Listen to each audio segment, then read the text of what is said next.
Salut tout le monde. Aujourd'hui nous allons parler des structures. Qu'est-ce qu'une structure et à quoi cela peut servir? Sans plus tarder, regardons à quoi ça ressemble. Nous savons qu'un point est caractérisé par son abscisse et son ordonnée. Alors, imaginons si nous voulons représenter un point en langage ici. Comment cela va se passer? Nous allons donc utiliser ce qu'on appelle des structures. Alors, une structure permet juste de créer de nouveaux types à partir des types de base. Regardons ça en pratique. Si nous voulons créer un point en langage C, qu'est-ce qu'on fait? Nous savons qu'un point est caractérisé par son abscisse et son ordonnée. Pour le faire, nous allons créer une structure. Et voici la syntaxe pour créer une structure. Mettez struct, mettez le nom. Et vous mettez les types de base ou encore les paramètres. Ok, donc n'oubliez pas le point virgule à la fin, hein. Donc vous mettez le mot clé struct, mettez le mot clé struct, mettez le nom, entre les accolades vous mettez les paramètres. Par exemple, si nous voulons créer une structure point, qu'est-ce qu'on fait? Mettons, moi je mets, vous notez ça comme vous voulez. Moi je mets grand T pour dire que c'est une structure. T point. On dit un point est caractérisé par quoi?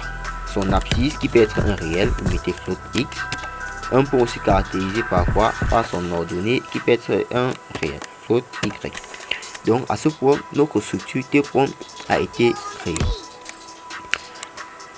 À ce niveau, nous n'avons pas encore créé de variable point. Pour créer une variable de type point, qu'est-ce qu'on fait?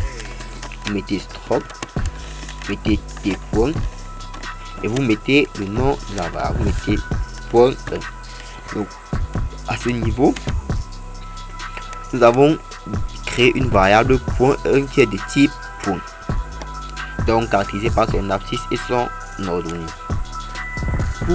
Pour modifier l'abscisse du point 1, nous procédons comme suit. On dit, vous mettez le nom point 1, ensuite vous mettez point, vous mettez x pour accéder à l'abscisse, parce que le point est caractérisé par l'abscisse et l'ordonnée.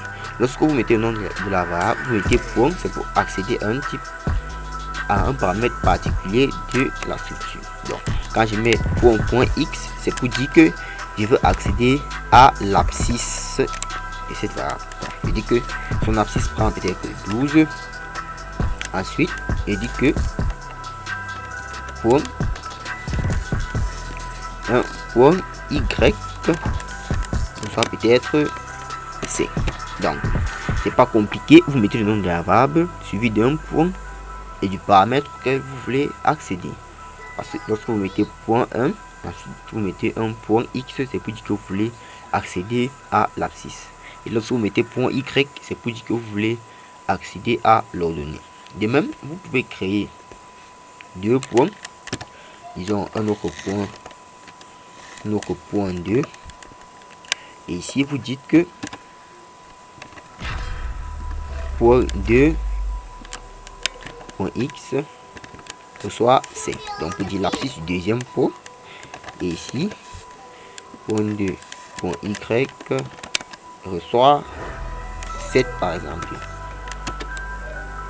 Vous pouvez créer un autre troisième point qui va être la somme de ces trois points. Donc vous pouvez créer autant de points que vous voulez, cela ne dérange pas. Ici vous dites point 3 point x, donc égal à la somme des deux autres. N'oubliez pas point x qui est un réel et point plus point 2 point x. Ici vous dites point 3 point y soit la somme des deux autres ordonnées, ce soit point 2 point y.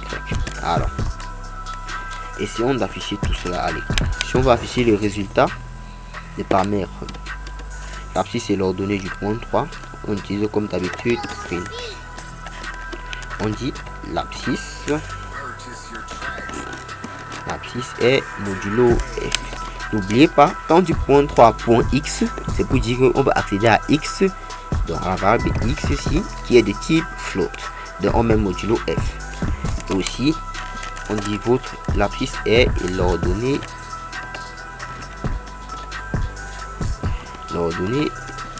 est. Désolé, regardez en anglais. Modulo f. Donc ici on met quoi?